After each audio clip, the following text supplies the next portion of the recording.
When a fire breaks out in a high-rise building, every second counts, and your survival depends on preparation and skills. If you're on a lower floor and cannot access the fire escape, having an emergency escape rope and knowing basic rope knotting techniques can make all the difference, allowing you and your loved ones to escape before rescuers arrive. An escape rope is not just a tool for evacuation, it's a life-saving solution in critical situations.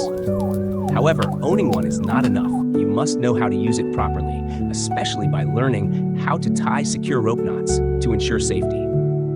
Here are a few essential knots everyone should know. 1. Simple loop knot. Perfect for creating a fixed loop on the rope. It's easy to tie and secure. 2. Figure 8 knot. Commonly used in climbing and rescue operations, it ensures the rope won't slip under heavy loads. 3. Bowline knot. Known as the king of knots, it's sturdy, reliable, and easy to untie when needed.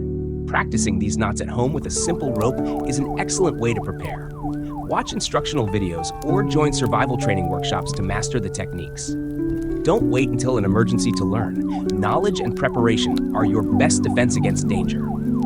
Additionally, always check your escape rope for wear and tear regularly and ensure your family knows how to use it. These survival skills can save not just your life, but also others in a critical moment. Remember, preparation and the right skills are your strongest armor against disasters. Don't miss the chance to learn this life-saving technique. If you found this information helpful, don't forget to like, share, and subscribe to our channel for more survival tips and safety advice. Let's build a safer and more proactive community together.